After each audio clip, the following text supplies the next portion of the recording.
आज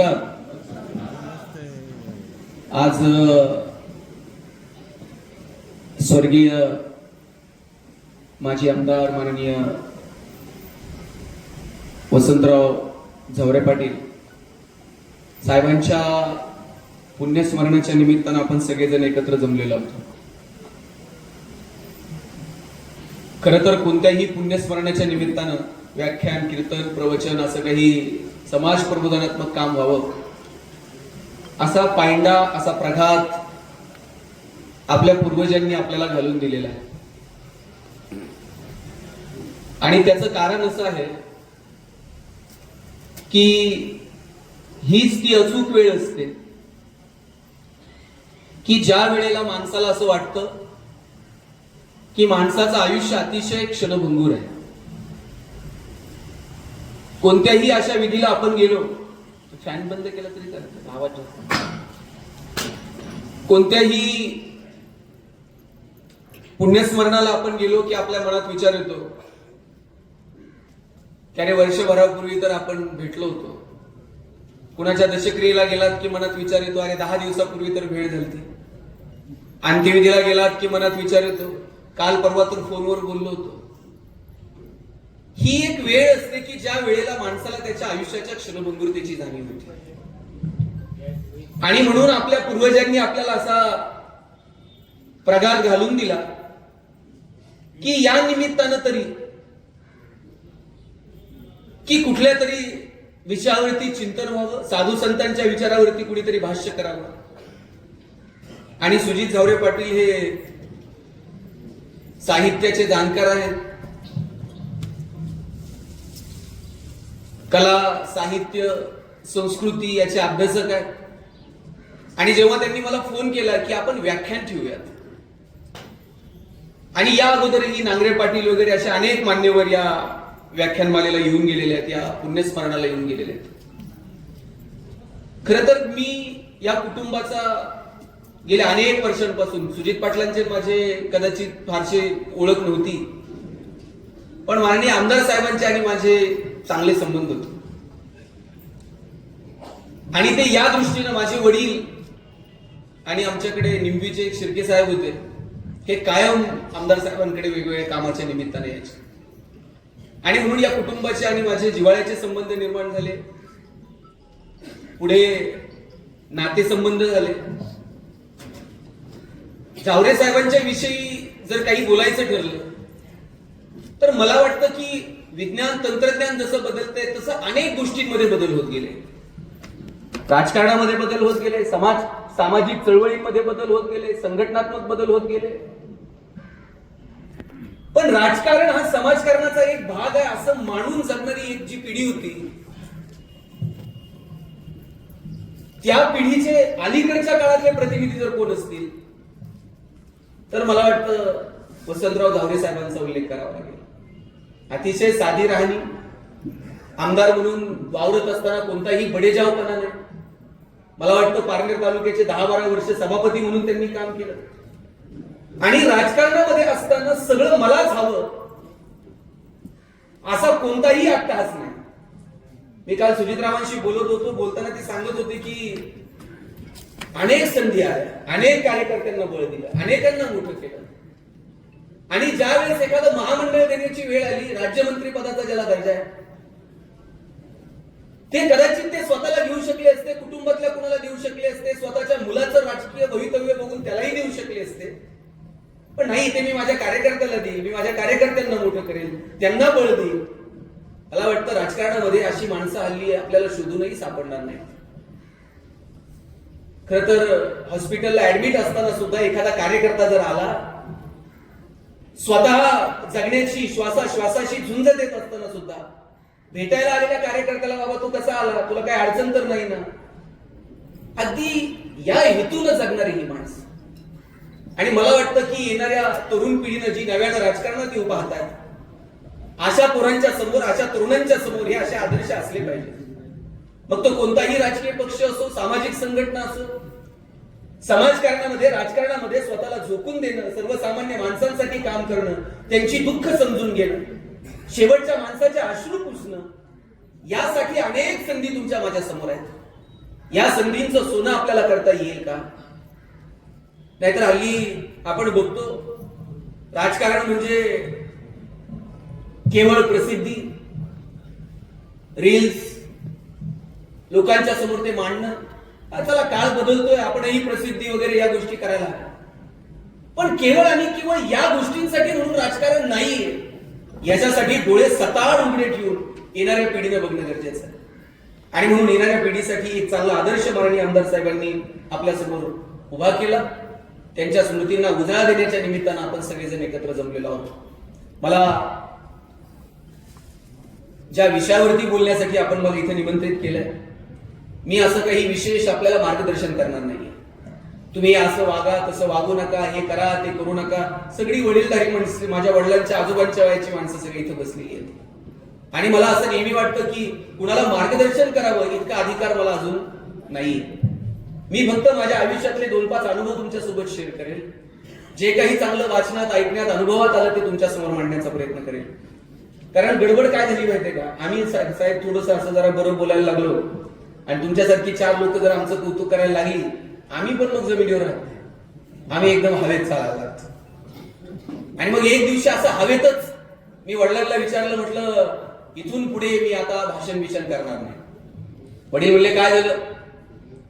मी म्हटलं आपण जर बोलून बोलून समाज सुधारणार नसेल तर आपण का बोलायचं? वडील मला म्हटले ते समाज सुधारायचा तेव्हा सुधरू दे. बोलून बोलून तू एकटा जरी सुधारला ना, आमच्या दृष्टीनं फार मोठं काम होईल. ते समाज सुधारायचंय तेव्हा सुधरेल. ते परिवर्तनाची सुरुवात आपली आपल्यापासून होईल का? आपल्याला जगाला सुधरायला वेळ आहे, पण आपण आपल्या अंतर्मनात कधी डोकून बघतो का? मला वाटतं आपण आपल्या अंतर्मनात डोकून आपण सगळ्या जगाचे दोष काढू, तुझा इथे चुकलं, तुझं, आपण आपलं कुठे चुकलं याचा कधी विचार करू का? जगणं जर सुंदर करायचं असेल ना, जगाकडे बघायचं तेव्हा बघू. पहिल्यांदा स्वतःच्या अंतर्मनात डोकावून आम्हाला बघता येईल का? आम्हाला इतरांचे दोष काढायला वेळ असतो, पण कुणाचं कौतुकही करता आलं पाहिजे. आज जेव्हा स्मृती दिनाच्या निमित्तानं आपण जमलं, आपण सांगितलं पाहिजे आमदार साहेबांचे हे चांगले 4 गुण होते आणि ते येणाऱ्या पिढ्यांनी घेतले पाहिजे. कुणी चांगलं काम करत असेल तर त्याच्या पाठीवर थाप मारली पाहिजे, हे चांगलं करतोय ना तू, मी आहे तुझ्यासोबत. आपल्याला गुण सांगता येत नाहीत, दोष काढण्याच्या बाबतीत मात्र आपण पटायच असतो. खरं तर दोषही सांगायचे असतात, पण दोष हे साहेब कानात सांगायचे असतात आणि कौतुक हे 4 चौघात करायचं असतं. आपण उलट करतो. आपण 4 चौघात फार इज्जतीचे वावडे काढून टाकणार आणि कौतुक मात्र कानात करणार. तुम्ही बघा इथं लहान मुलं पण आहेत शाळेतली. माझं सगळ्या आई वडिलांना सांगणे, पाहुणे आल्यानंतर पोराला कधीच नाव ठेवायचे नाही. पाहुण्या देखत पोराला नाव ठेवून उपयोग आहे का? उलट ते कितीही खोडकर असलं तर पाहुण्याच्या देखत म्हणायचं आमचा दादा इतका हुशार आहे ना. दादा पाहुण्याच्याच पुढे पुस्तक घेऊन बसताय का नाही? आणि तुम्ही पाहुण्याच्या देखत म्हणून बघा दादा बावळटे, दादा बाहेर जातंय, पाहुण्याच्या बुटात पाणी होतंय, लेसला लेस बांधतंय. तुमची इज्जत घालवायची एक संधी मग दादा सोडत नाही. आणि म्हणून 4 चौघामध्ये कौतुक करा आणि दोष जर सांगायची वेळ आली तर ते कानात सांगा. कौतुक हे असं मेडिसिन आहे, कुणाला आवडत नाही बरं कौतुक. अरे भगवंताला कौतुक आवडतं, आपण तर माणसं. तुकाराम महाराजांना विचारलं काय हवंय ते मागा. तुकाराम महाराज म्हटले हेची दान देगा देवा तुझा विसर न व्हावा. भगवंताला विचारलं दिलं हे दान काय कराल? गुण गाई ना आवडी हेची माझी सर्व जोडी. आयुष्यभर भगवंता तुझं गुणगान गात राहील. आता भगवंताला जर कौतुक आवडतं, आपल्याला आवडत नाही? चांगलं काम करणाऱ्या माणसाचं कौतुक केलं पाहिजे. मी असंच म्हटलं कौतुक करा. 4 जण मला म्हटले कुणाचं कौतुक करायचं? म्हटलं कुटुंबापासून सुरू करा. जन्म दिलेल्या आईला कधीतरी म्हणा आई तू जग दाखवलं म्हणून जग बघायला मिळालं. कधीतरी वडिलांना म्हणा बाबा तुम्ही लहानाचं मोठं केलं, मला तुमचा अभिमान वाटतो. कधीतरी बहिणीला म्हणा त्यांचा फोन होते म्हणून बोला. फोन बिन जरा बंद करावर एक अर्धा तास. बरं आपण जर फोन बंद केला काय चायना बॉम्ब टाकतोय का? सगळ्यांचे फोन बंद आहेत बरं. काय अडतं बरं एक अर्धा तास जर फोन बंद केला तर? मी इथे भाषणाला उभं राहण्याच्या आधी माझा खूप महत्वाचा कॉल सुरू होता. मी त्यांना म्हटलं 1 तासाने कॉल करतो. त्याला एक फ्लाईट मोड असतो आणि ते जर नसेल समजत तर त्याला एक बटन असते, ते दाबून धरलं ना बंद होऊन जातो मोबाईल. हल्ली मला ना म्हणजे माफ करा त्यांचं महत्वाचं काम असेल काहीतरी, पण फोन ही अशी गोष्ट झाली आहे, माणसंच राहिली नाही माहितीये. कुणी कुणासंग बोलायला वेळ, अंत्यविधीला गेली ना तरी लोक फोनमध्ये असतात, कधी उरकते कुणाच ठरवते. किती अस्वस्थ आहे. कुणाच्या सुखदुःखात सहभागी होताना सुद्धा मनापासून सहभागी व्हा. हल्ली कुणी कुणाकडे जायला मोकळं नाही, कुणी कुणाकडे मुक्कामी जाते गाव, पटकन तोंड दाखवायचं असते, परत पुढच्या कार्यक्रमाला असते. ठीक आहे, पण एक गोष्ट लक्षात ठेवा, प्रत्येकाच्या आयुष्यात एक कार्यक्रम असा येणार आहे, आपल्याच कार्यक्रमात आपण गैरहजर असणार.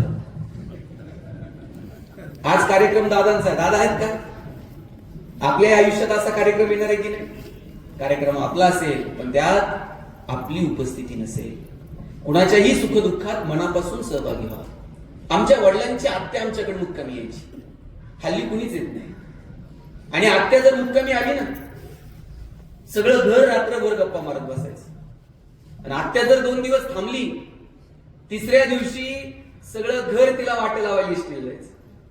आत्या नुसती इष्टीत बसली आणि तिने येते म्हणून हात केला ना, सोडवायला आलेल्या लोकांचे डोळे पाणावत होते.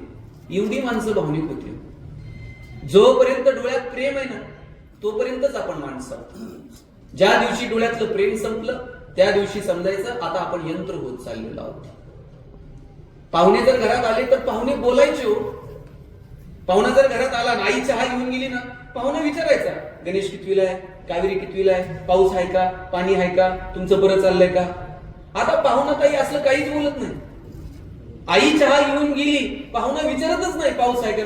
त्याच्या डोक्यात एकच गणती विचारताय, तुमच्याकडं छोट्या पिनचा चार्जर आहे का. ते अस्वस्थ आहे. आणि त्याच्या अस्वस्थतेचं कारण काय? त्याच्या मोबाईलची बॅटरी लो.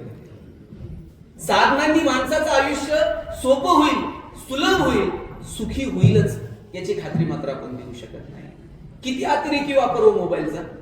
वय वर्ष 0 ते 11 वयोगटातल्या हजारो मुलांचे डोळे निकामी होण्याची वेळ आली आहे. इतका पोरांचा स्क्रीन टाइम मोबाईलवरचा वाढला. मैदानावरती पोरं खेळत पण नाही, हातात मोबाईल घेऊन जाते पोरं खेळायला. आता आईला, आम्ही जर खेळायला गेलो आई पळत यायची.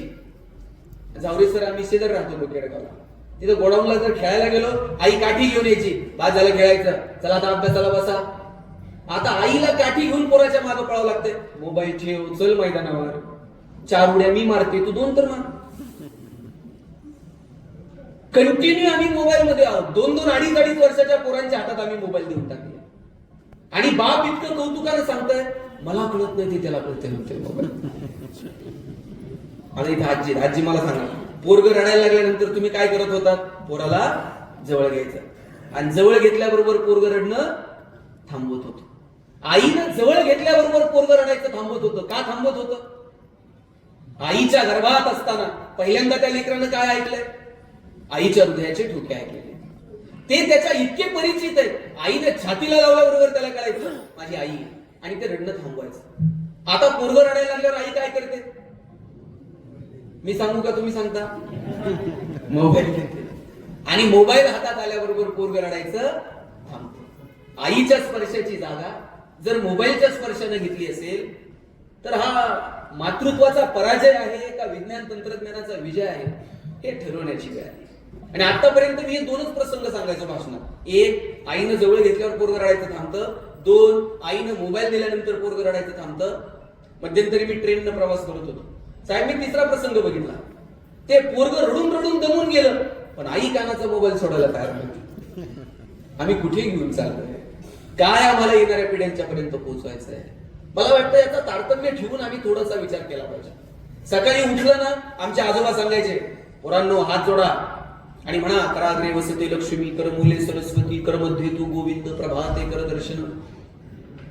आजोबा सांगायचे सकाळी उठल्याबरोबर भगवंताचे आभार मानायचे. आम्ही म्हणायचो काय मानायचे? ते म्हणायचे कित्येक जण रात्री डोळे झाकतात, सकाळी त्यांचे डोळे पण उघडत नाहीत. आज आपले डोळे उघडले आणि जग बघायला मिळालं, त्याच्याबद्दल भगवंताला थँक्यू म्हटलं पाहिजे. तेव्हा आभारी आहोत, थँक्यू, आजचा दिवस तुझ्या कृपेनं बघायला मिळाला. रात्री झोपताना पुन्हा आभार मानायचे, आजचा दिवस चांगला गेला बरं का. काही चुकलं असेल तर माफ कर, उद्याचाही दिवस बघायला मिळून जाईल.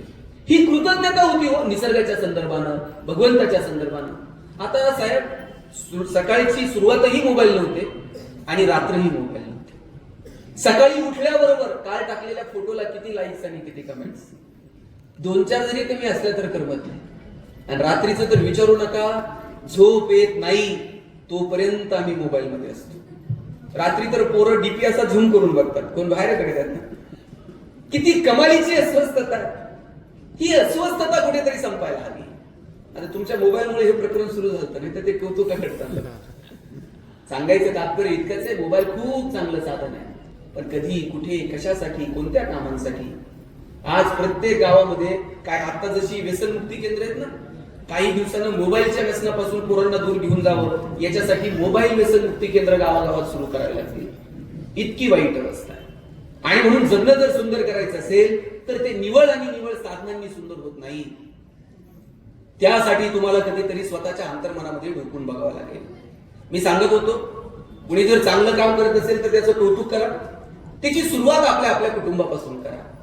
आईचं कौतुक करा, वडिलांचं कौतुक करा, बहिणीचं कौतुक करा, भावाचं करा. आणि मी म्हटलं, आयुष्यभर तुमच्या सोबत तुमची जी पत्नी आहे, कधीतरी तिला पण म्हणा, बाई तुझ्यामुळे संसार चाललाय, नाही तर माझं काय खरंय का. ते बायकोचं कौतुक करा म्हटल्यावर 4 जण भांडायला आले माझ्या. मला म्हणले बाकी सगळ्यांचं कौतुक करू, बायकोचं अजिबात. म्हणलं तुमचं काय पटत नाही का. नाही म्हणले ते पटायचा विषय नाही हो, तिला कानानं ऐकायला येत नाही आणि कौतुक करून उपयोग काय. म्हटलं एक काम कर, दवाखान्यात घेऊन जा, मशीन बिशीन लाव, मग कौतुक कर. संध्याकाळी हे एकटंच दवाखान्यात गेले. डॉक्टरला म्हटलं बायकोला ऐकायला येत नाही. डॉक्टर म्हटले एक काम कर, घरी जा आणि किती अंतरापर्यंत ऐकायला येत नाही ना ते जरा मोजून ये म्हटलं ठीक आहे. घरी गेला, पोरानं बेल दाबली, यानं बेल दाबली, पोरानं दार उघडलं. बायको किचन मध्ये होती. यानं इकडूनच आवाज दिला, भाजी काय केली. तिकडून काहीच प्रतिक्रिया नाही. याला कळलं बायकोला दारातून ऐकायला येत नाही. हॉलमध्ये गेला, दादा आता तिकडून आले ना त्यांना तिथेच बसवा, आपण जाताना दर्शन आणि फुलांचं हे करू, जे येतील ना पुणे सगळ्यांना तिथे. काय होतं, हे इकडे आले का तिकडून लोक फोटो काढतात त्यांचे.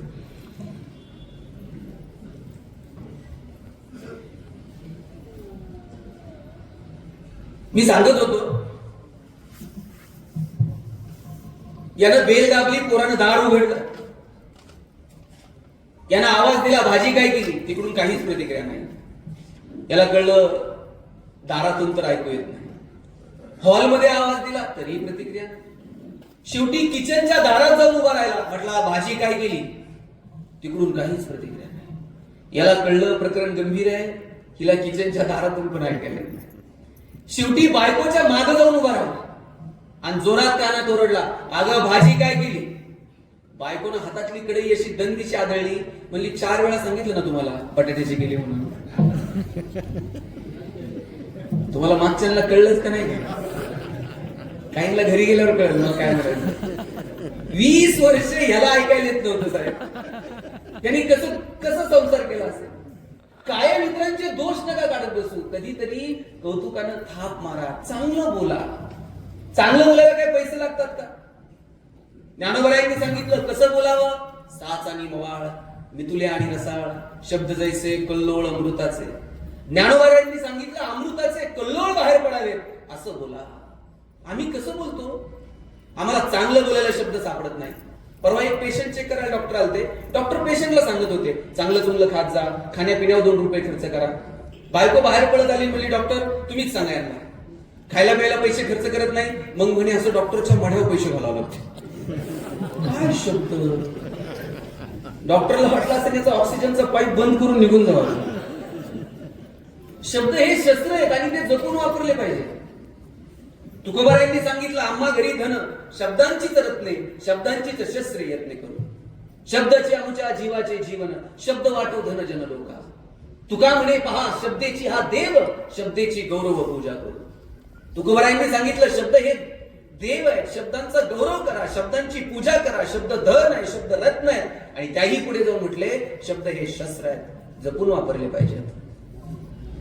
एक वेळ चापट मारलेली माणूस विसरते, पण एखादा शब्द अशी काही जखम करून जातो, तो शब्द माणूस विसरत नाही.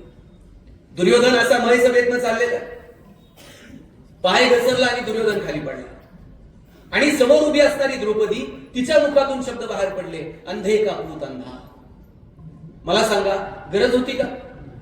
द्रौपदीनं अंधे का पूत अंधा असं म्हणण्याऐवजी जर पळत गेली असती आणि दुर्योधनाला म्हटली असती, बाबा तुला लागलं तर नाही ना, बस बरं जरा पाणी आणते, चहा ठेवते, काय परिस्थिती असते?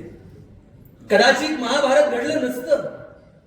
पण अंधे का पूत अंधा हे शब्द दुर्योधनाला असे बोचत गेले, आयुष्यभर त्यानं लक्षात ठेवले आणि मग तो संधी शोधत राहिला.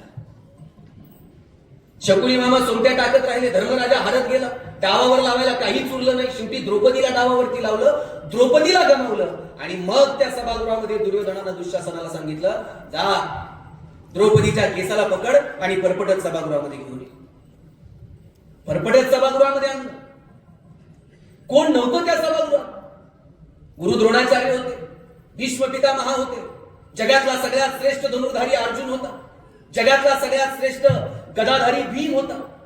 कोणी मदतीला आलं नाही. द्रौपदीनं फक्त पदर फाडून कृष्णाच्या कंगळीला चिंदी गुंडाळली होती आणि त्या चिंदीच्या बदल्यामध्ये भगवंताला धावून यावं लागलं. शेवटची हात द्रौपदीनं मारली, कोठे गुंतलासी द्वारकेच्या राया. जेवत्या ताटावरून भगवंत उठले आणि द्रौपदीच्या मदतीला आले. आणि मग त्या सभागृहामध्ये द्रौपदीच्या मुखातून पुन्हा शब्द बाहेर पडले, दुर्योधना, ज्या मांडीवरती बसायला तुम्हाला बोलवत होता ना, त्याच मांडीवरती गदेचे घाव होतील आणि तुला मृत्यूला सामोरं जावं लागेल. दुःशासनाच्या केसांना पकडून तुम्हाला फरफटत सभागृहामध्ये आणलं, तुझ्या रक्तानं केस धुईल, तोपर्यंत मी केस सुद्धा बांधणार नाही. शब्दांची शस्त्र झाली हो. जगातले सगळे महान योद्धे एकमेकांवर तुटून पडले. मृत्यूचा असा तांडव समोर बघावा लागला. रक्ताचे पार वाहिले केवळ आणि केवळ शब्दांमुळे. शब्द जपून वापरा. कुणाच्याही पाठीमागे निंदा नालस्ती करण्यात वेळ मिळतो कुठून? बरं, इथं बसलेल्या सगळ्यांनी मला सांगा, आपल्याकडे किती संपत्ती आपल्याला माहिती आहे की नाही? कोण असा माणूस आहे का ज्याला माहित नाही माझ्याकडे किती प्रॉपर्टी आहे? अहो, पाठ आहे आपलं, किती एकर, किती गुंठे, किती हात. तुम्हाला पण माहिती आहे किती तोळे, किती ग्रॅम, किती मनी. वेळ किती शिल्लक आहे कोणी सांगेल? नाही, माझ्याकडे अजून एक 10 वर्ष शिल्लक आहे. अरे, घेतलेला श्वास परत सोडता येईल का नाही याची खात्री नाही. आम्ही कोणता अमरत्वाचा पट्टा घेऊन जन्माला आलेलो आहोत? आणि म्हणून बिझी असावं माणसानं, पण ते कसं असावं माहितीये? भोवरा बघा असा गरगर गरगर फिरतो, पण त्याचा बिंदू तो स्थिर असतो खाली. आम्हाला कुठेतरी स्थिर व्हावं लागेल. आम्ही कमालीचे बिझी आहोत. परवा तर एक जण मला म्हटला, मी इतका बिझी आहे, मला श्वास घ्यायला वेळ नाही. म्हणून सोडून दे, श्वास घ्यायला वेळ नाही, एकमेकांच्या सुखदुःखात सहभागी व्हायला वेळ नाही, एकमेकांची विचारपूस करायला, बोलायला वेळ. बरं, जगासोबत बोलायला वेळ आहे, जवळच्या माणसांशी बोलायला वेळ नाही. परवा एक 60-65 वयाचे गृहस्थ मोबाईल विकत घेतला त्यांनी पैसे साठवून, आणि पोराला म्हणले, दादा मी आता मोबाईल विकत घेतलाय. पोरगा म्हणला, बाबा कशाला मोबाईल लागतो तुम्हाला, आणि कोणाशी बोलायचं असतंय? ते म्हणले, मला कोणाशीच बोलायचं नसतं, पण तू दिवसभर फोनवर असतो. आता माझा नंबर ठेव आणि कधीतरी तो पण डायल करत जा. मी शेजारच्याच खोलीत असतो. जन्म दिलेल्या वडिलांसोबत बोलायला वेळ नाही. जन्म दिलेल्या तरुण मुलं इथे जरा कमी आहेत, पण जे आहेत मला सगळ्यांना विचारायचं, आठवून बघा बरं, किती दिवस झाले आपण आपल्या आईला शिवलेलो? किती दिवस झाले? आपल्या आईच्या हाताला हात लागून किती दिवस झाले? जिच्या पोटात आपण 9 महिने होतो तिला शिवलेलं सुद्धा आठवत नाही. ज्या बापानं बोटाला धरून चालायला शिकवलं त्या बापाच्या हाताला स्पर्श केलेला तर आठवतंय का? सुजित पाटील काल इतकं भरभरून त्यांच्या वडिलांच्या आठवणी मला सांगत होते. हॉस्पिटलला असतानाचे काही गोष्टी त्यांनी मला सांगितल्या, आमदार असतानाचे त्यांनी अनेक किस्से मला सांगितले. त्यांना त्यांच्या वडिलांच्या अनेक आठवणींनी घरवरून आलं. पण आज मला सांगा, आज तुम्ही एवढे सगळेजण बोलले आणि तुम्ही जर म्हटले नाही 10 मिनिट आमदार साहेब यावर जरा एक 5 मिनिटं तरी भेटून जा, आता गाठी भेटी आहेत का? माणसं जोपर्यंत जिवंत आहेत तोपर्यंत त्यांना भेटा, त्यांच्या हातात हात द्या, त्यांच्यासोबत स्पर्श ठेवा, त्यांच्यासोबत भरभरून बोला. माणसं एकदा निघून गेली ना मग सापडत नाही. दुसऱ्या गावात गेलेल्या माणसाला भेटता येतं, दुसऱ्या तालुक्यात गेलेल्या माणसाला भेटतं. माणूस दुसऱ्या राज्यात, दुसऱ्या देशात गेला तर जाऊन भेटाल, पण माणसं एकदा ढगात निघून गेली का मग मात्र सापडत नाही. जोपर्यंत माणसं जिवंत आहेत तोपर्यंत त्यांच्यासोबत स्पर्श ठेवा, नात्यांना जपा. मी किती गोष्टी सांगू. भगवान श्रीकृष्ण करगळीवरती पर्वत उचलतात आणि बासरी मात्र 2 हातांनी घट्ट पकडतात. ज्याला करंगळीवरती पर्वत उचलता येतो त्यानं बासरी तर गरगर फिरवली असती, पण करंगळीवरती पर्वत उचलणारा कृष्ण बासरी मात्र घट्ट पकडतो, कारण त्याला ठाऊक आहे पराक्रम हा रणांगणात गाजवायचा असतो आणि नात्यांमध्ये प्रेम जपायचं असतं. आपण उलट केलं, आपण रणांगणात शस्त्र ठेवून दिली आणि नात्यांमध्ये पराक्रम गाजवला. परवा एक जण मला म्हटला 10 वर्ष झाली भावाच्या दारात गेलो नाही. म्हटलं वा, काय पराक्रम आहे.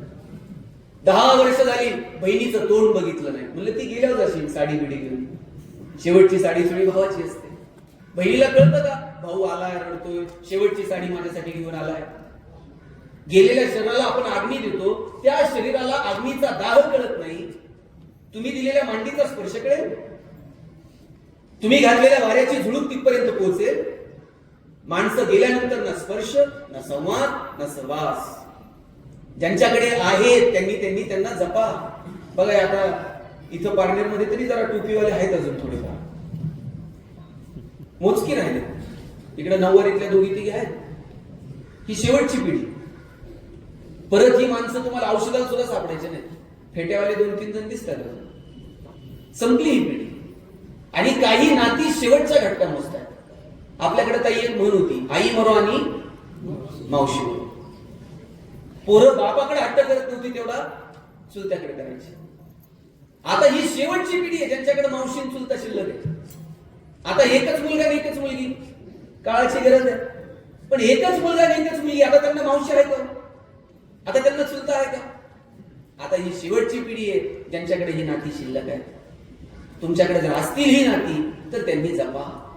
माझं सगळ्यांना सांगणं आहे, ज्यांच्याकडे आज दादांचा स्मृती दिन आहे म्हणून सांगतो, ज्यांच्या घरामध्ये आई वडील अजून आहेत त्यांना जपा. लेकुराचे गीत वाहे माऊलीचे चित्त, ऐसी कळवळ्याची जाती करी लाभा विनम्रित. कोणत्याही लाभाची अपेक्षा न करता तुमच्यावर ओतप्रोत प्रेम करणारे या जगात जर कोण असेल तर तुमची आई आणि तुमचे वडील आहेत. पूर्वीनो मला सांगा, तुमचं माहेर कुठपर्यंत? जोपर्यंत माहेरात आई वडील आहेत तोपर्यंत. तुम्ही माहेरी गेलात, आईला माहित असते आज येणार आहे. दिवसभर तिची नजर वाटाकडे असते आणि तुम्ही उमऱ्यात यायला उशीर. पटकन पळतील, भाकरीचा तुकडा वळून टाकल, पाणी वळून टाकल, गालावरून हात फिरवल, बोट मोडल, पटकन तिचे ओठ गालावर लावल. आणि 2 दिवस तुम्ही माहेरी थांबलात आणि 3ऱ्या दिवशी जायला निघाला.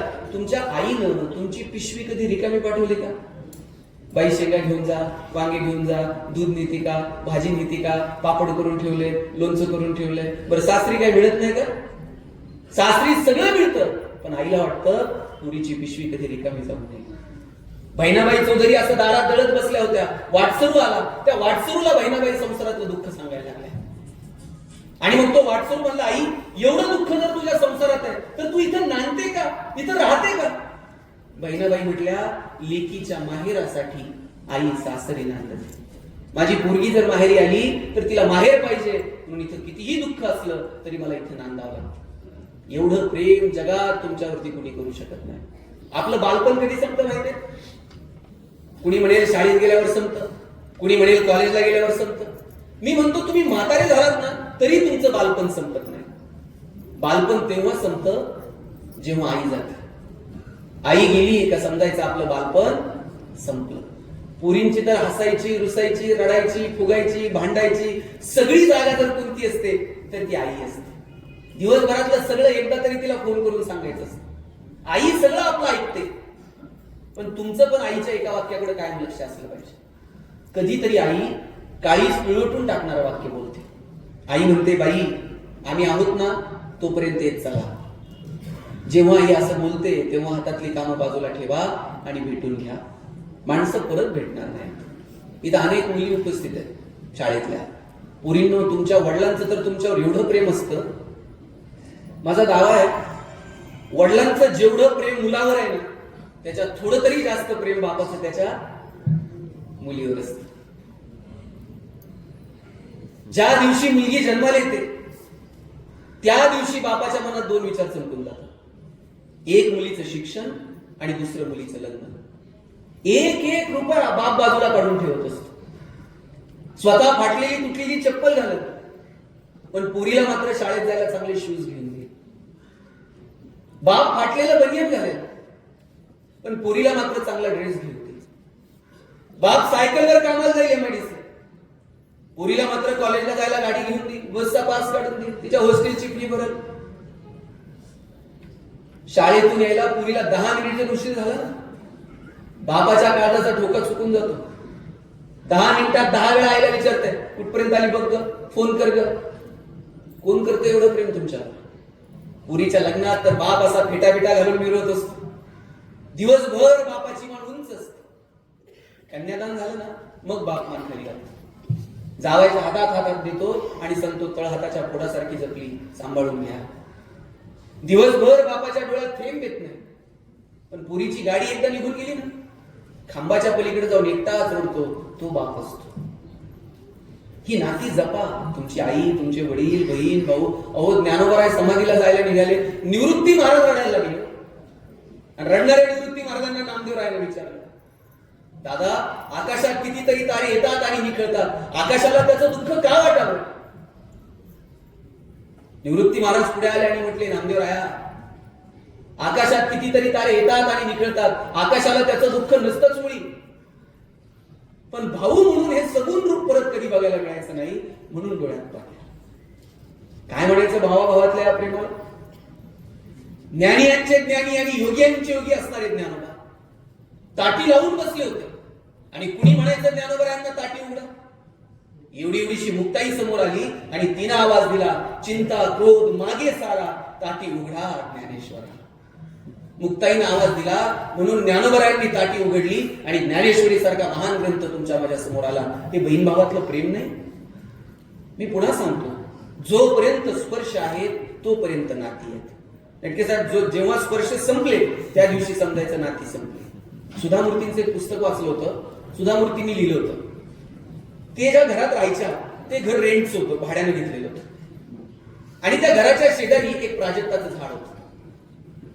त्या प्राजक्ताच्या झाडात नीट ऐका, त्या प्राजक्ताची फांदी अशी खिडकीपाशी आलेली होती. अभ्यासाला बसायच्या खिडकीमध्ये सुधामूर्ती, आणि त्या फांदीवरनं हात फिरवायचे. त्या फांदीला त्यांच्या स्पर्शाची सवय होऊन गेली होती. सुधामूर्ती त्या झाडासोबत बोलायच्या. आता ते झाडही प्रतिसाद द्यायचं. या बोलायला लागल्या तर कधीतरी पानांची सळसळ ऐकायला यायची, कधीतरी प्राजक्ताच्या फुलांचा सडा पडायचा. पण घर रेंटचं होतं, कधीतरी सोडावं लागणार होतं. घर सोडायची वेळ आली. 2 दिवसांनी घर सोडायचं. सुधामूर्तींना वाटलं झाडाला आपण सांगायला हवं, आम्ही घर सोडतोय, पुन्हा भेट होईल की नाही मला माहित नाही. सांगायला म्हणून गेल्या. झाडाला सांगितलं 2 दिवसांनी आम्ही घर सोडतोय. पुढचे 2 दिवस ना पानांची सळसळ ऐकायला आली, ना प्राजक्ताच्या फुलांचा सडा पडला. 2 दिवसांनी सगळं सामान गाडीत भरलं.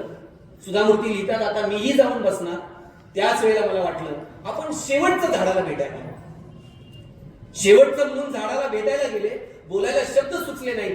थेट जाऊन त्या खोडाला मिठी मारली. डोळे गच्च झाले. गच्च झालेले डोळे मी 2 मिनिटांनी उघडले आणि बघते तर काय, बाजूला प्राजक्ताच्या फुलांचा सडा पडलेला. ते झाड जणू मला सांगत होतं, रडू नको, भेटू पुन्हा कधीतरी. ते माझं सांत्वन करत होतं. रडत रडतच मी गाडीत बसले आणि निघून गेले. 2 वर्षांनी मी पुन्हा त्या गावात आले आणि कुणाला तरी विचारलं, का हो, आमच्या जुन्या घराच्या शेजारी एक प्राजक्ताचं झाड होतं, ते अजून आहे का? तेव्हा कुणीतरी म्हटलं, झाड अजून तसंच आहे, फक्त खिडकीपाशी आलेली फांदी मात्र सुकून गेली. जोपर्यंत स्पर्श आहे तोपर्यंत नाती आहेत. हे स्पर्श कायम ठेवा. त्या म्हाताऱ्या माणसांच्या सुलकुटलेल्या हाताला स्पर्श करून बघा, जगण्याची एक वेगळी ऊर्जा मिळते. घरातून बाहेर पडलात ना, आईच्या पायावर फक्त डोकं ठेवा. आई असं काळीच काढून देते, माझं आयुष्य पण तुला लागू दे म्हणते. बापाच्या फक्त पायाला हात लावा, बाप असा पाठीवर थाप मारतो, पटक्या सुखात राहा म्हणतो. या स्पर्शांना जपा. आईनं जवळ घेणं, गालावर ओठ लावून. मी आता बघतो बायका लिपस्टिक पुसेल म्हणून पोरांना पण फ्लाइंग किस द्यायला लागल्या. चलो बाबा, स्पर्श नाही, प्रेम. मला वाटतं हे प्रेम, ही आपुलकी, हा ओलावा हरू देऊ नका. जोपर्यंत तो आहे तोपर्यंतच आपण माणसं आहोत. आयुष्य खूप सुंदर आहे. त्या प्रत्येक क्षणाचा आनंद घ्यायला शिका. जे क्षण आपल्याला मिळाले त्या आनंदाने जगून घेऊ. तुमच्या कृपेनं, भगवंताच्या कृपेनं, तुमच्या कष्टानं तुमच्याकडे जर असेल काही, योग्य ठिकाणी खर्च सुद्धा करा. 2 हात दिलेत भगवंतानं आपल्याला. एक हात जर घेण्यासाठी दिला असेल तर दुसरा हात देण्यासाठी दिला.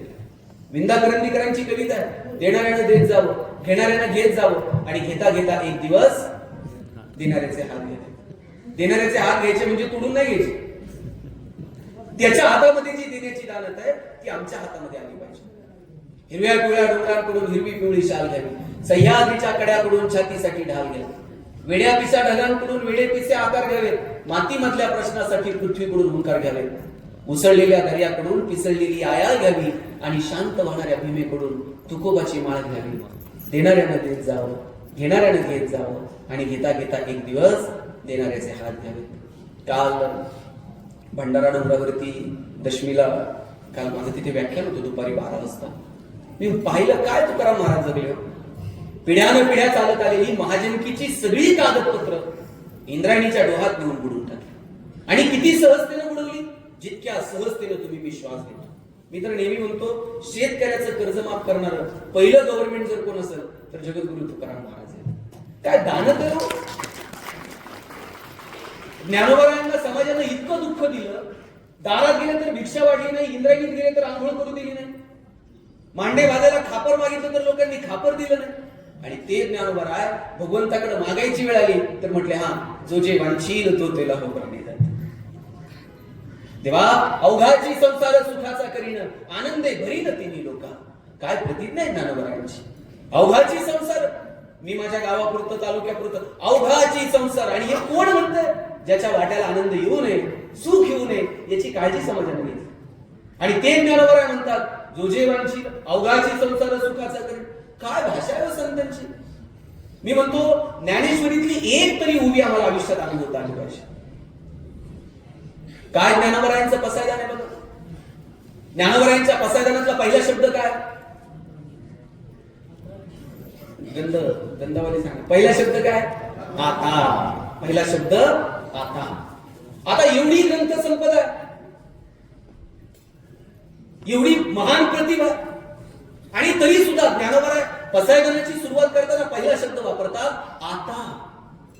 कोणत्याही शब्दांना पसायदानाची सुरुवात करता आली असती की नाही, किंवा पण, परंतु, म्हणून, किंबहुना. पण ज्ञानोबराय पहिला शब्द वापरतात आता. आता का? आता तुम्ही हा कार्यक्रम संपेल, जाताना ताईंना भेटाल, सुजित पाटलांना भेटाल, आणि जाताना काय म्हणाल? आता येतो. आता हा निरोपाचा शब्द आहे. आता हा निर्वाणीचा शब्द आहे.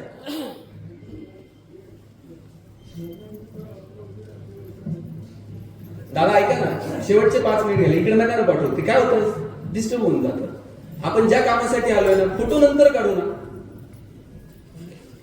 त्यांना ते काढून स्टेटस ठेवायचं असेल, मी आलतो म्हणून. कशासाठी वर करतो आपण हे सगळं? फोटोसाठी आलेत का आपण? जगातला सगळ्यात हुशार प्राणी कोण आहे? कोण आहे? तुम्हाला शंका आहे का? कोण आहे? माणूस आहे. आणि मग माणसाला एकदा सांगितल्यावर कळलं पाहिजे का 2दा सांगायला लागलं पाहिजे? कृपया कुणीही फोटो काढायला पुढे येऊ नका, माफ करा. आपलं झालं ना, आपण सगळेजण तिथे जाऊन फोटो सेशन करा. ज्ञानोबरायांनी पहिला शब्द वापरला आता. आणि आता हा शब्द का वापरला असेल? आता हा निरोपाचा, निर्वाणीचा शब्द आहे, म्हणून आता हा शब्द वापरला. ज्ञानोबराय जायला निघाले आणि मग म्हटले, आता विश्वात्मके देवे. बरं मला सांगा, आता पांडुरंगा, आता परमेश्वरा, आता विठ्ठला असं म्हणता आलं असतं की नाही? पण ज्ञानोबराय आता विश्वात्मके देवे असं काय म्हणतात? जात धर्म पंथ या सगळ्याच्या पलीकडे जाऊन जो कुणी विश्वाचा रचनाकार आहे, माऊलींनी त्याला साकडं घातलं, आता विश्वात्मके देवे. आणि पहिलं मागणं कुणासाठी मागितलं? जे खल आहे, जे दुर्जन आहे त्यांच्यासाठी पहिलं मागणं मागितलं, जे खळांची व्यंकटी सांडू. आपल्याला जर साहेब मागायची वेळ आली तर आपण एक तर पहिलं आपल्यासाठी, लय प्रेम असेल तर नवरा बायकोसाठी, बायको नवऱ्यासाठी, दोघं मिळून पोरांसाठी, आणि याच्या पलीकडे जर आपण गेलो तर मग मेवण्यासाठी याच्या पलीकडं नाही, याच्या पलीकडे आपण जायला तयार नाही आहोत. मला वाटतं ज्ञानोबरायांनी मोठ्या मनानं, इतकं मोठं मन की पहिलं मागणं मागितलं, जे खळांची व्यंकटी सांग.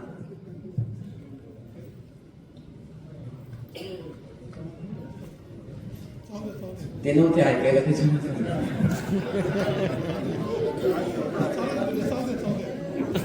मुकेश साहेब या स्टेजवर बसा, या इकडे बसा. तिथं दोन ठेवा ना वॉचमॅन करा.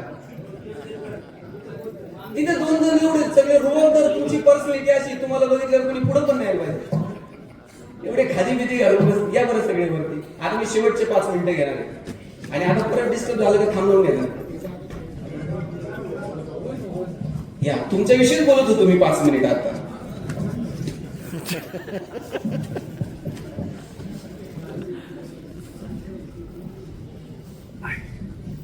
मी सांगत होतो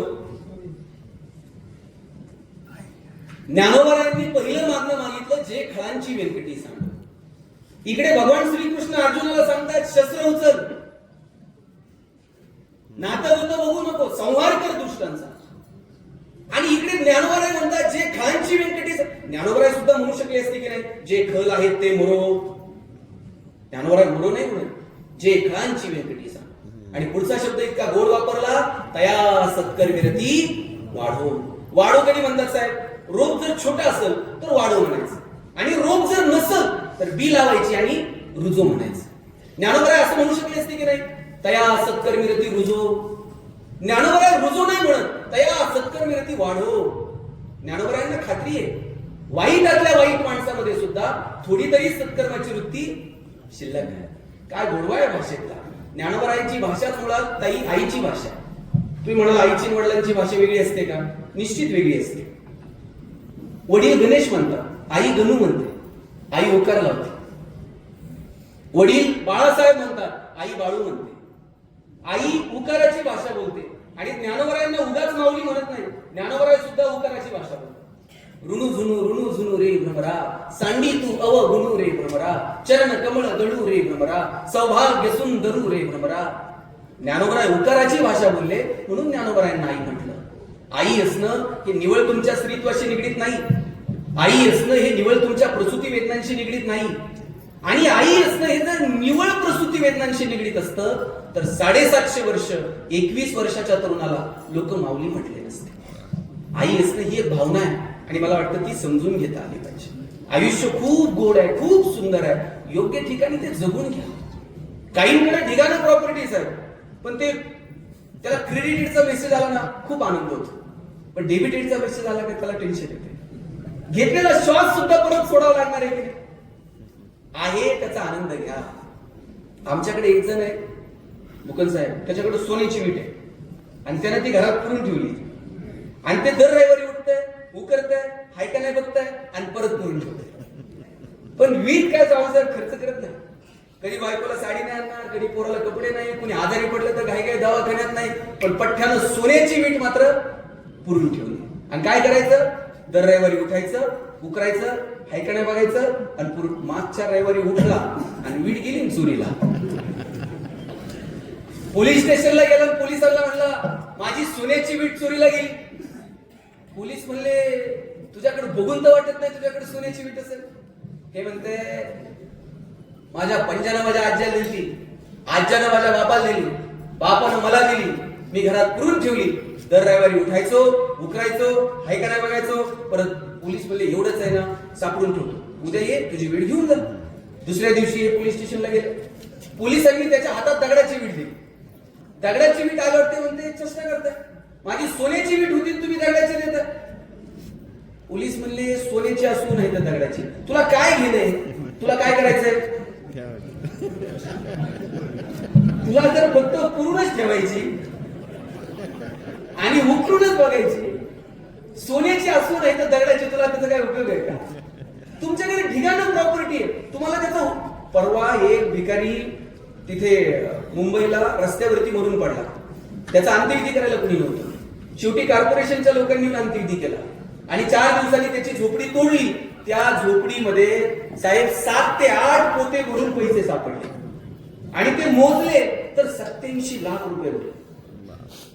मला सांगा जावरे सर, त्यांनी त्याच्या भिकारीपणाच्या व्यवसायातून वेळीच स्वेच्छानिवृत्ती घेतली असती, 2-4 नवोदित भिकाऱ्यांना मदत केली असती. आहे त्याचा आनंद तर घ्यावा. आपल्याकडे भरभरून आहे पण त्याचा आनंद घ्यायला मात्र आम्हाला वेळ नाही. आपल्याकडे जे आहे त्याचा मनापासून आनंद घ्या. श्वास थांबला का सगळं संपलं, नाव सुद्धा राहत नाही. हे दादांनी काम केलं इथल्या आदिवासी समाजासाठी, गोरगरिबांसाठी, किती बंधाऱ्याचे किती काम केली आणि म्हणून 7-8 वर्षापासून आपण पुण्यस्मरण करतोय आणि एवढ्या मोठ्या संख्येने इथे लोक उपस्थित राहतात. आपण इतरांसाठी जर सोडा, आपण आपल्यासाठी जगत नाही. आपलं किती दिवस नाही राहणार. श्वास थांबला तर लोक विचारणार बॉडी कुठपर्यंत आली बघा.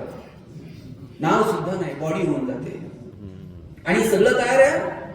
ग्रामपंचायतवाल्यांनी 15 वित्त आयोगातून शेड तयार करून ठेवले, पांढऱ्या कापडवाल्यांनी कापडाचे धागे तयार करून ठेवले, बांबूवाल्यांनी बांबू साळून ठेवले, मडकेवाल्यांनी मडके कापून ठेवले. श्वास थांबला का 4 जण येतात, उचलतात, घेऊन जातात आणि मग कबीर सांगतात फूक दीनी जैसे होली. जशी होळी पेटवतात ना साहेब, तितक्या सहजतेने पेटवून टाकतात. नाव सुद्धा राहत नाही मित्र. कबीर तर सांगतात देश देश के वैद्य बुलाए, लाए जड़ी और बूटी, जड़ी बूटी तेरे काम ना आए, जब राम के घर की खूंटी, जरा हलके गाड़ी हाको मेरे राम गाड़ी वाले. तुम्ही नीतू मांडके नाव ऐकलंय का? हृदयरोग तज्ञ होते. आता शेवटचे 5 मिनिट नीट आहे. हृदयरोग तज्ञ होते साहेब. 10,000 पेक्षा जास्त शस्त्रक्रिया नीतू मांडकेंनी त्यांच्या आयुष्यात केल्या. बाळासाहेब ठाकरेंवरती शस्त्रक्रिया करायची वेळ आली तर ती सुद्धा नीतू मांडकेंनी केली. त्यांच्या पत्नी अलका मांडके, दोघेही पुण्यातल्या बीजे मेडिकल कॉलेजला शिकले. पुढे जाऊन दोघांनी लग्न केलं आणि एक दिवशी प्रवासात असताना नीतू मांडके हसत हसत अलका मांडकेंना म्हटले, अलका कधी जर मलाच अटॅक आला तर काय करशील? कोणत्या बाईला बरं वाटतं का नवऱ्यानं असं बोललेलं? पटकन नीतू मांडकेंच्या तोंडावर हात ठेवला आणि म्हटले असं आदर बोलू नये. नीतू मांडके म्हटले असं लिहिलंय का कुठे डॉक्टरला अटॅक येत नाही? कुणालाही येऊ शकतो, मला आला तर काय सांग? अलका मांडके म्हटलं तूच सांग मग काय करायचं. मग नीतू मांडके सांगायला लागले अँजिओप्लास्टी जर करावी लागली तर अमुक अमुक स्टेन वापर, जर बायपास करावं लागलं तर या डॉक्टरचा सल्ला घे, जर हृदय ट्रान्सप्लांट करावं लागलं तर तुर्तास इथे करू नको, अमुक अमुक ठिकाणी जा. आणि त्या गप्पा मारता मारता हसत हसत नीतू मांडके म्हटले, अलका ऑपरेशन कुणी करायचे ते करू दे पण भूल मात्र तूच द्या. अलका मांडके लिहितात, मला माझ्या आयुष्यातही असं कधी वाटलं नव्हतं हा प्रसंग फिरून माझ्याकडे कधीतरी येईल. एक दिवशी प्रवासात असताना अचानक छातीमध्ये चमक आली आणि नीतू मांडकेंनी फोन केला, अलका समोर हिंदुजा हॉस्पिटल आहे, मी पटकन तिथे पोहोचतो, मला बरं वाटत नाहीये, तात्काळ तिथे ये. हातातली सगळी कामं बाजूला ठेवली, अलका मांडके हॉस्पिटलकडे निघाल्या. नीतू मांडके ड्रायव्हिंग करत हॉस्पिटलच्या दारात पोहोचले. गाडीतनं खाली उतरले. चालताही येत नव्हतं. वॉचमॅनच्या गळ्यात हात घातला आणि सांगितलं, मी नीतू मांडके, मला पटकन आयसीयू मध्ये घेऊन चल, स्ट्रेचर बोलव. आता नीतू मांडके हिंदुजाला आल्यावर सगळे डॉक्टर सगळं हॉस्पिटल गोळा झालं.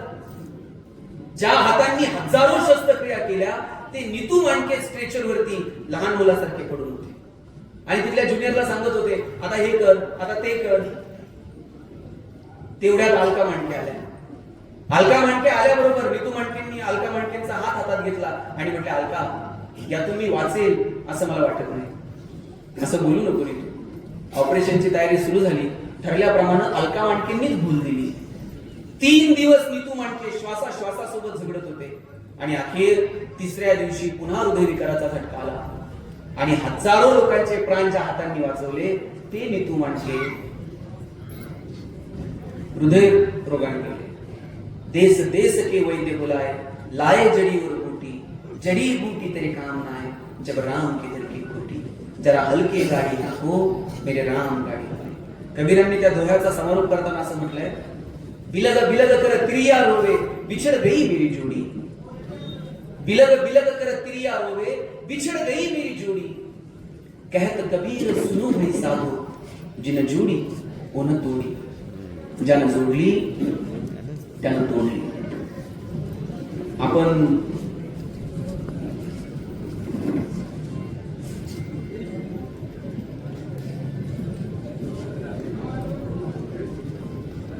हा बसा बसा बसा, पटकन बसा, शेवटचा 1 मिनिट आता. बसा, जिथे खुर्ची मिळेल तिथे बसा. उशीर आलेले बसतील इकडे तिकडे, तुम्ही बसा. लवकर येऊन कशाला असं झालं ना, मोठी डिस्टर्ब होईल. चांगले बसले होते ते सुखासुखी, आणले त्यांनी.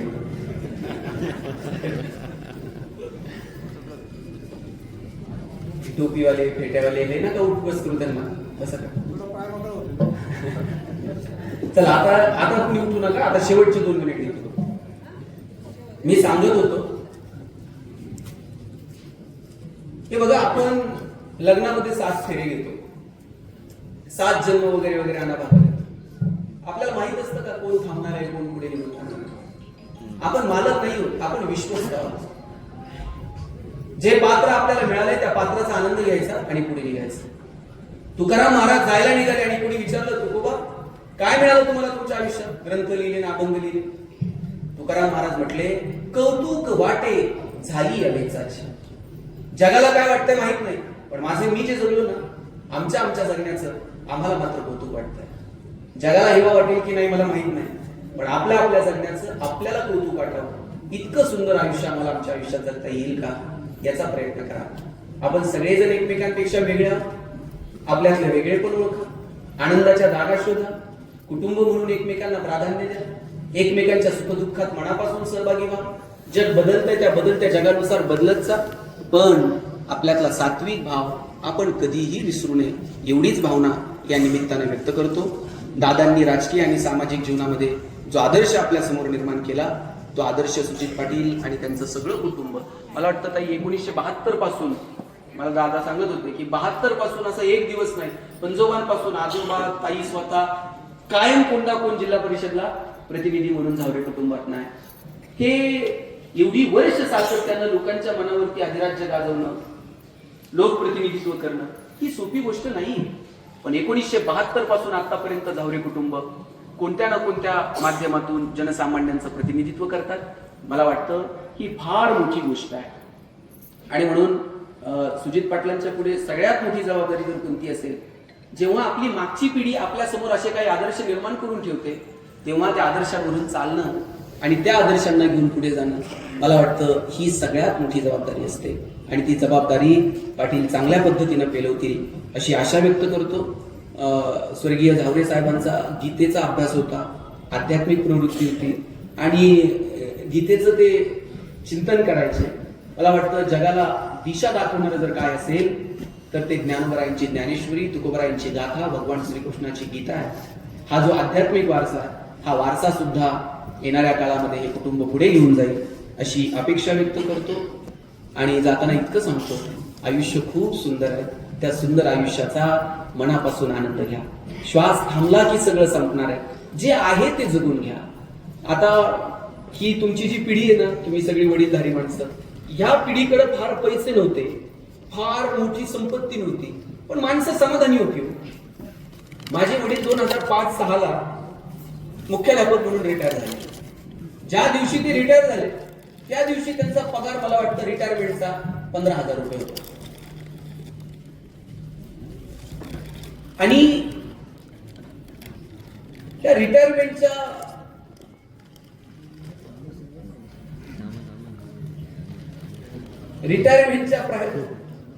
पगारामध्ये आता मला वाटतं पेन्शन त्यांना काहीतरी 30-32 हजार रुपये असेल. किती रुपयानं पगार सुरू झाले? जावरे सर किती पगार होता पहिला? 400 रुपये. 400-500 रुपये पगाराने या लोकांच्या नोकऱ्या सुरू झाल्या. बायको जर कधी म्हणली चला जरा आपण कुठेतरी शिर्डीला जाऊन येऊ, गाडी नव्हती, मित्राची गाडी घ्यायची, 10-20 रुपयाचं पेट्रोल, निम्म रॉकेल, निम्म्या रस्त्यात गेल्यावर गाडीतलं पेट्रोल संपणार, मग गाडी वाकडी करायची, टाकीत फुकायचं. हे गाडी वाकडी करणं ही पद्धत फक्त भारतातच आहे, जगात पुढे हे तंत्रज्ञान असेल. आणि टाकीत फुकणं हे पुढचे सायंटिस्ट, टाकीत फुकल्यावर त्या वाफा बिफा डोळ्यात आल्यावर बायको तर असं बघायची कोणत्या मुहूर्तावर याची माझी गाठ पडली खरंच. अशा बायकोनं नुसता खांद्यावर हात ठेवू द्या बरं. कित्येकांच्या गाड्या बिना पेट्रोलच्या शिर्डीला गेल्या होत्या. पैसे नव्हते पण आनंद मात्र भरभरून होता. तो आनंद आपण घ्यावा. जग किती बदल केलं बघा बरं. आज कुठेही गेलं तर पाण्याची बाटली. पूर्वी होती का? पहिलं तांब्या असायचा, फुलपात्र असायचं कार्यक्रमाला. आता पाण्याची बॉटल. इथपर्यंत आपण निसर्गाला आणून ठेवलं. आता मला वाटतं तांब्या आणि फुलपात्र फक्त साखरपुड्यातून सुपारीतच राहिलं असेल आणि काही दिवसांनी तिथं सुद्धा राहणार नाही. गुरुजी सांगतील मुलाचे मामा बाटली घेऊन या. किती झपाट्याने निसर्ग बदलत गेला. या बदलत्या गोष्टीनुसार बदला पण निसर्गासोबत जुळून घ्या. कोणत्याही गावात गेलात ना आमराई बिमराई असायची आणि मग विचारलं नाही ही आमराई कुणाची. कुणाच्या आमच्या पंजाच्या नावाने आमच्या आज्याच्या नावाने. ही माणसं शिकलेली नसतील पण शहाणी होती. झाडं लावणं. आता पण झाडं लावतो आपण साहेब. झाडं बिडं वाढदिवसाला त्याला आपले लावतात. पुढच्या वाढदिवसाला खड्डा तोच असतोय. झाड नुसतं नवीन असते. सकाळी कार्यकर्त्यांनी झाडं लावायची, दुपारी बकऱ्यांनी झाडं खायची आणि संध्याकाळी कार्यकर्त्यांनी बकऱ्या खायच्या. पिट्टम फाट. आणि निसर्गालाही फसवायला निघालेला. पण निसर्गानं आम्हाला इथपर्यंत आणून ठेवलं. मास्क लाव, तुझं तोंड सुद्धा बघायची इच्छा माझ्या गेलेली आहे. निसर्गासोबत जुळून घ्या, सुंदर आयुष्याचा आनंद घ्या, एवढीच अपेक्षा या ठिकाणी व्यक्त करतो. आपण सगळ्यांनी इथे मोठ्या संख्येनं जमलात. आपल्या सगळ्यांच्या वतीने आज खरं तर मला अनेक विषयांवरती आपल्याशी वेगवेगळ्या विषयांवरती संवाद साधायचा होता. वेळेचंही बंधन आहे. तुम्हालाही तहाना लागला. ही बाटली पुढं असूस करून मागच्या रांगेतल्याला वाटतं आपल्यापर्यंत येते का नाही ते तिकडेच बघत बसते. कमालीची अस्वस्थ माणसं. पारनेर हा सुशिक्षित लोकांचा तालुका म्हणून ओळखला जातो. पारनेरमध्ये बहुसंख्य इथली लोक किती अधिकारी शिक्षक सैन्य दलामध्ये हा सुशिक्षित लोकांचा तालुका आहे. आपले ऐकण्याचे कान मजबूत असले पाहिजेत. मागची थोडीशी चळवळ जर सोडली तर पुढची सगळी ज्येष्ठ मंडळी खूप आपण मनापासून ऐकलं. त्या तुम्हा सगळ्यांचे मनापासून आभार मानतो. तुम्हा